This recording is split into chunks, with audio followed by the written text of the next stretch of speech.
안녕하세요. 역사가 뚫린다, 성경에 보인다, 역사 드라마로 읽는 성경 신약편. 저희들이 사도행전을 따라가면서 신약 성경 쭉 공부하고 있는데요. 자, 지난 시간까지 저희들이 사도행전 후반부 3분의 2의 주인공이 되는 사도 바울, 사도 바울의 프로필에 대해서 총 4번의 영상에서 좀 살펴보았고요. 오늘은 이제 이 바울은 왜 교회를 핍박했을까? 관련 말씀은 사도행전 9장 1절 2절인데요. 바울이 왜 교회를 그렇게 잔인하게 집요하게 핍박했을까? 그러한 주제를 가지고 공부를 해보도록 하겠습니다. 자, 교회의 잔인한 핍박자로 바울은 데뷔하게 되는데 관련된 말씀이 사도행전 9장 1절 2절에 있죠.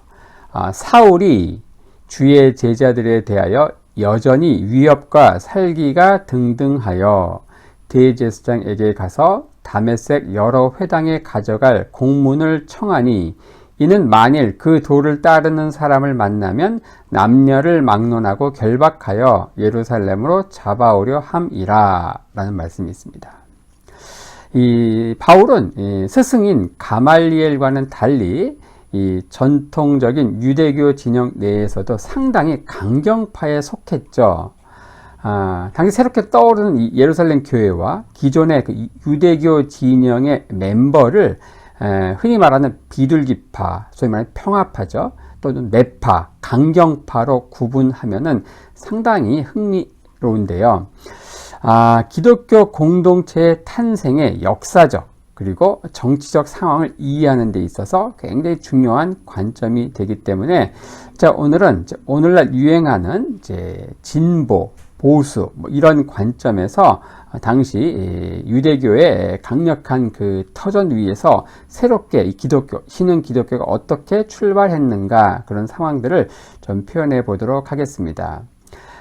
여기 진보니 보수니 이런 말들을 굉장히 많이 하는데 한 번은 이 국회의원 선거 개표 방송에서 이런 식의 표기를 한 적이 있습니다. 어떤 후보를 얘기하면서 이 사람은 진보인데 보수인데 그냥 그렇게 표현하지 않고 자, 이 후보는 진보 3 그리고 이 후보는 이제 보수 2 그러니까 1, 2, 3으로 표현할 때 1은 약간 보수, 약간 해당하는 거고 3은 완전히 강경인 거예요. 그래서 또 어떤 후보는 진보 1, 어떤 후보는 보수 2 뭐 이런 식으로 표현합니다. 자, 그런 관점에서 볼 때 오늘날 이제 조갑재 씨, 진중권 씨 다 아시겠죠? 조갑재 씨는 어디에 해당할까요? 보수 3에 해당하겠죠. 강경 보수파니까. 근데 진중권 씨는 어떨까요? 오늘날 지금은 약간 좀 사상이 변한 것 같지만 진중권 한때 이제 진보 인사였어. 진보 3, 강경 진보라고 할 수 있겠죠. 한 명은 조갑재 씨는 강경 보수, 그리고 진중권 씨는 이제 강경 진보. 그래서 조갑재는 보수 3, 진중권은 이제 진보 3 이렇게 얘기할 수 있는데, 자, 당시에 기독교와 이제 유대교 진영, 이 기독교가 있습니다. 기독교가 있고 새롭게 떠오르는 신흥 기독교 그리고 기존에 있던 전통적인 유대교, 이 전통 기독교 진영 두 개의 세력을 진보와 보수로 표현하면 어디가 진보이고 어디가 보수일까요? 바로 유대교, 전통 유대교 진영 여기가 이제 보수에 해당하겠죠. 그리고 신흥 기독교 세력 이쪽은 진보가 되겠습니다. 진보. 이 전통 유대교 진영, 이 보수 이쪽에서 신주단지처럼 모시는 이 강령이 뭘까요? 바로 성전이고 성전. 이 사두개파 같은 게 성전이겠죠. 그 다음에 또 하나는 뭡니까? 율법입니다. 율법은 바리새파 같은 게 율법이죠. 어쨌든 이 보수 진영에서 강력하게 붙드는 강령은 이제 성전과 율법이다. 뭐 오늘날 정치에서 얘기하는 이제 보수, 거기서 떠받드는 이제 강령은 뭘까요? 뭐 경제적인 관점에서는 뭐 시장주의, 자유주의 시장 경제 뭐 이런 것들 얘기할 수 있고, 대북관에 있어서는 강경하게 나아가야 된다 이런 거라고 볼 수 있죠. 당시 이제 보수 유대교 진영에서는 바로 성전, 그리고 율법, 이게 굉장히 중요한 사상이었다. 그리고 진보 진영, 바로 기독교 진영에서 굉장히 중요한 강령은 무엇입니까? 바로 메시아라는 거예요. 메시아. 그 메시아가 누굽니까? 바로 예수님이라는 거예요. 예수님이 메시아이기 때문에 기존의 유대교 진영에서 신주단체를 모시던 성전, 율법 이런 것들은 새로운 자리매김이 필요하다는 것이죠. 우리가 다 아는 것처럼 바로 이 메시아신 예수님께서 율법이 완성이 되셨고, 그리고 메시아를 영접한 우리 자신들이 뭐예요? 바로 새로운 성전이다. 성령께서 거하는 새로운 성령의 전이다. 이런 식의 표현들 우리 신약성경에 곳곳에 나오기 때문에 익숙하죠. 하지만 당시 아직 신약성경이 만들어지기 전, 그리고 이런 상황에서는 굉장히 획기적인 진보적인 사상이었다는 겁니다. 유대교, 전통 유대교 진영 안에서 우리가 바울의 스승인 가말리엘이 있습니다. 가말리엘. 그리고 그의 제자인 바울이 있습니다. 바울. 사울이라고도 하는 이제 바울이 있는데, 이 가말리엘은 이제 사도를 이렇게 변호한 것으로 이제 박해받는 이 사도들을 이제 어떻게 결과적으로 변호하게 되는 그런 것들을 보게 되는데, 이 가말리엘은 보수에서도 약간 이제 평화파, 비둘기파라고 할 수 있겠죠. 그래서 이 가말리엘은 이제 보수 일에 해당한다, 이렇게 얘기할 수 있겠죠. 하지만 이 바울 같은 경우는 굉장히 이제 기독교를 박해하기 때문에 성전 율법, 이러한 그 유대교 진영에서 굉장히 중요시 여기는 그 강령에 기초해 볼 때, 새로운 이 신흥 기독교는 이제 굉장히 암적인 존재다 생각을 하고 박해를 엄청나게 하는 거예요. 다메섹까지 가는 원정 박해를 통해서 이제 이를 이제 나타내게 되죠. 그래서 보수 3이다, 이렇게 표현할 수 있습니다. 보수 3. 가말리엘 같은 경우는 보수 1, 바울 같은 경우는 보수 3. 반면 이 기독교 진영 안에서 우리가 스테반이라는 사람이 있어요. 스테반. 그리고 누가 있습니까? 야고보가 있습니다. 야고보. 예수님의 형제인 야고보서를 쓴 야고보. 자, 이 스테반 같은 경우는 어떻습니까? 바로 스테반의 순교에서도 순교와 관련된 사도행전 7장 그 부분에서 이야기했지만, 스테반의 성격이 굉장히 과격했다는 거예요. 바로 예수 그리스도가 예수님의 메시아이기 때문에 기존의 유대교 진영에서 신주타티를 모시던 성전, 율법 이런 것들 다 이제 새로운 자리매김이 필요하고, 이 성전 이런 거 다 의미가 없다는 거예요. 예수님께서 새로운 성전이 되셨다는 거예요.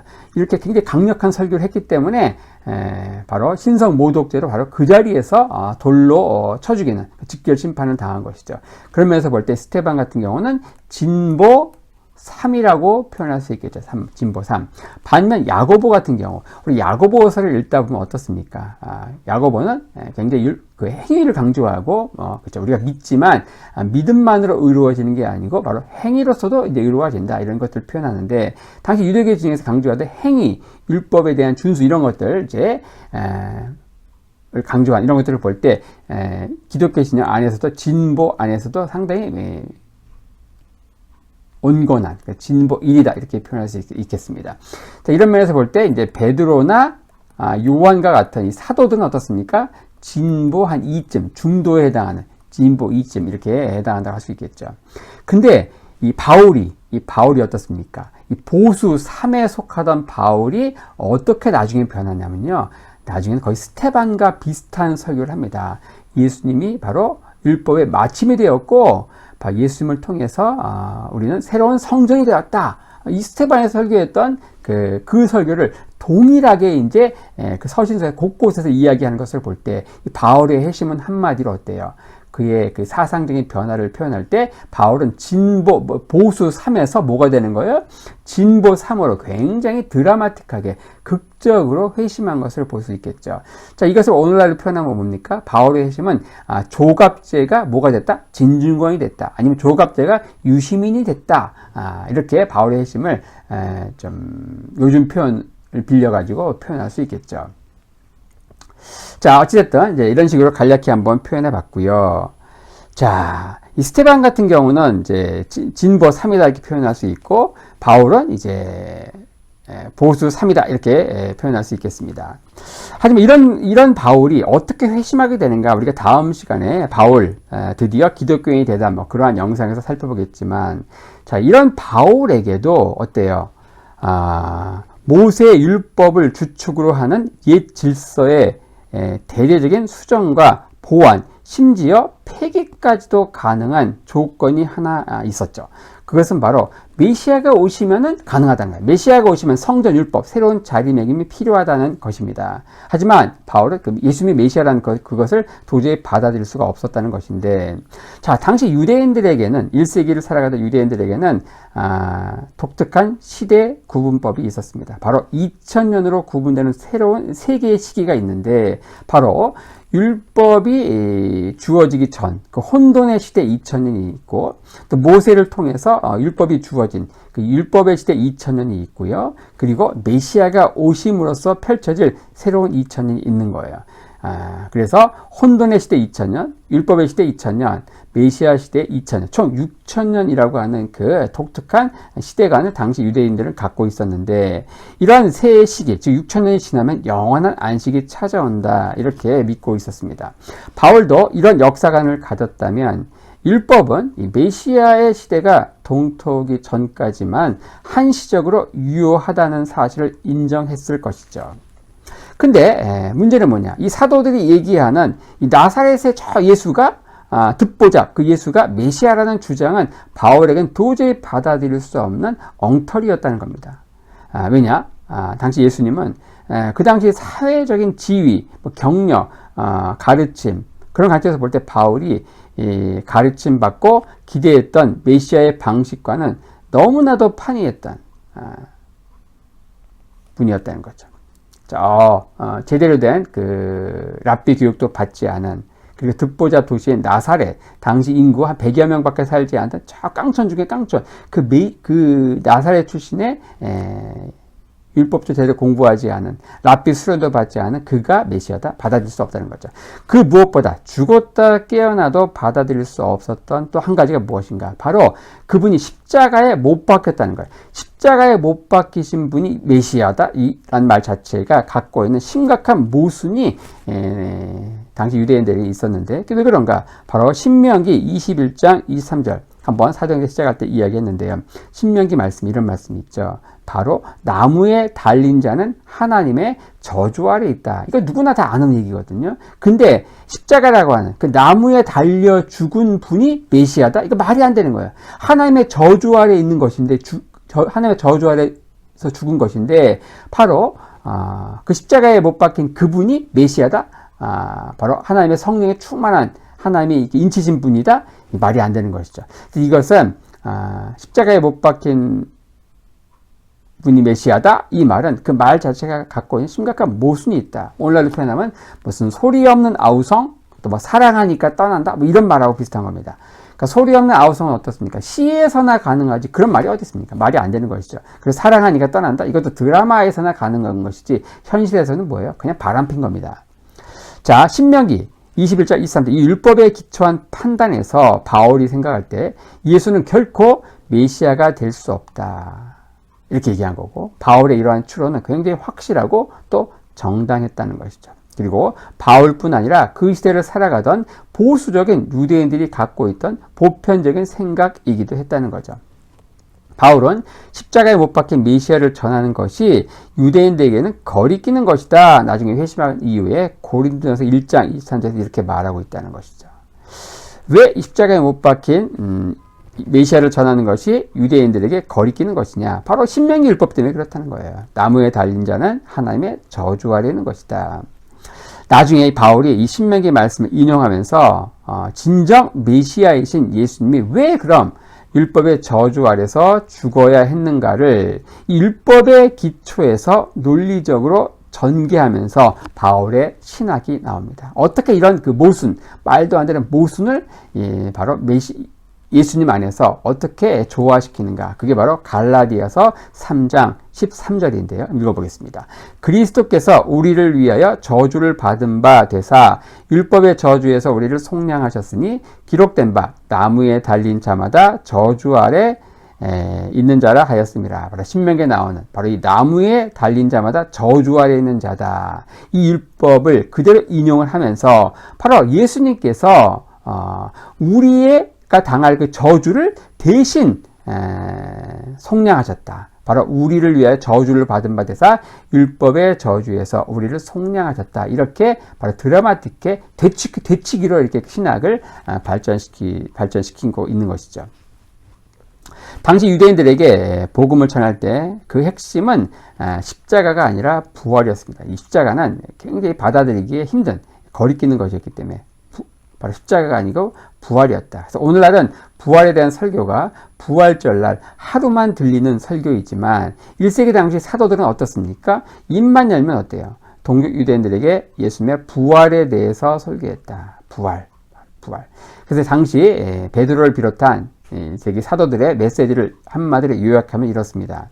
당시 관원들은 예수를 십자가에 죽였지만 하나님은 예수를 다시 살리심으로 그분을 신원하셨다. 이로써 모든 상황은 역전되었다. 자, 그래서 무엇을 강조하는 거예요? 바로 부활. 이 부활이라고 하는 것은 바로 십자가의 죽음. 신명기에서 얘기한 그 저주스러운 죽음, 이것을 단방에 되치기, 역전시키는 놀라운 대하 드라마였기 때문에 부활을 입만 열면 강조했다는 것이죠.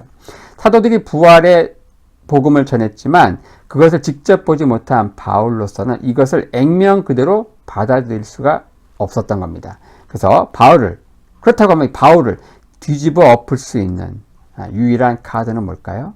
바로 부활하신 예수님께서 그에게 직접 나타나는 것 하나밖에 없었죠.